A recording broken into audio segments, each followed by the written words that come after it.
မအလာကိုမကွေးတိုင်းဒေသကြီးမင်းဘူးမြို့မှာမွေးဖွားခဲ့တာပါ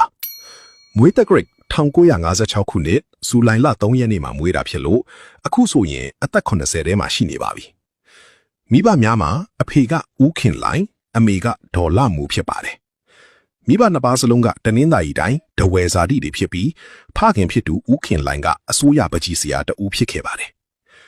မအလာဟာမန္တလေးမြို့မှာမူလာတန်းစတက်ခဲ့ပြီးနောက်ပိုင်းမိသားစုနဲ့အတူရန်ကုန်ကိုပြောင်းလာပါတယ်။ရန်ကုန်မြို့လာသာတိအထက်တန်းကျောင်းရွှေတကုံဖျားလန်းနာကကျောင်းမှာပညာသင်ယူခဲ့ပြီး1982ခုနှစ်မှာ10တန်းအောင်မြင်ခဲ့ပါတယ်။တက္ကသိုလ်ပညာ10တန်းအောင်ပြီးတဲ့နောက်ရန်ကုန်ဝိဇ္ဇာနဲ့သိပ္ပံတက္ကသိုလ် RASU မှာဥပဒေပညာ LLB အဓိကနဲ့တက္ကသိုလ်တက်ခဲ့ပါတယ်။1982ကနေ1984အထိဥပဒေပညာကိုဒုတိယနှစ်အထိတက်ရောက်သင်ကြားခဲ့တာပါ။တက္ကသိုလ်တက်နေရင်စစ်တက္ကသိုလ် DSE ကိုဝင်ခွင့်ဖြေခဲ့ရမှာတတိယအကြိမ်မြောက်ကြမှာအရွေးခံခဲ့ရပါတယ်1984ခုနှစ်မှာမိမြို့ပြင်ဦးလင်စစ်တက္ကသိုလ်အမှတ်စဉ်19ကိုဘူလောင်းအဖြစ်စတင်တက်ရောက်ခဲ့ပြီး1989ခုနှစ်မှာသိပ္ပံဘွဲ့ BSc DSE နဲ့ကျောင်းဆင်းခဲ့ပါတယ်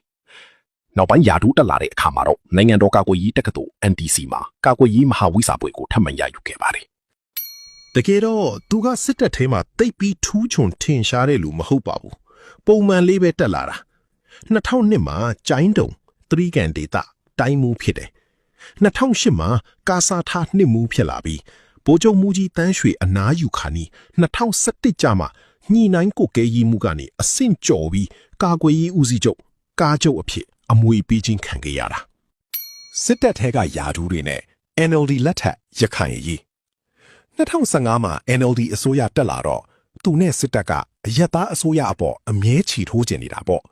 အထူးသဖြင့်2019မှာရခိုင်ပြည်နယ်မြောက်ပိုင်းကအာဆာအဖွဲ့ကိစ္စကိုအကြောင်းပြပြီးရိုဟင်ဂျာတွေကိုဖျက်လီးဖျက်စနစ်နဲ့ရွာတွေမီးရှို့လူမျိုးတုံးတပ်ဖြတ်မှုတွေကျူးလွန်ခဲ့တာမင်းအောင်လှိုင်ရဲ့လက်ချက်ပဲ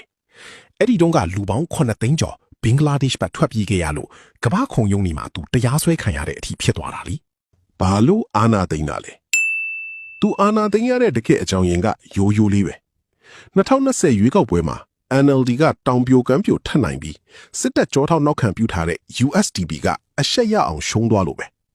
သူဖြစ်ချင်တဲ့နိုင်ငံတော်သမ္မတအိမ်မက်ပြတ်သွားတာရင်ကာကျုံသက်တမ်းကုန်ရင်စစ်ရာဇဝတ်မှုတွေနဲ့အရေးယူခံရမှာကြောက်တာရဲ့ကြောင့်မဲမတမာမှုရှိလို့ဆိုပြီးမဟုတ်ကအကြောင်းပြချက်နဲ့2021ဖေဖော်ဝါရီ1ရက်မှာအာဏာသိမ်းလိုက်တာ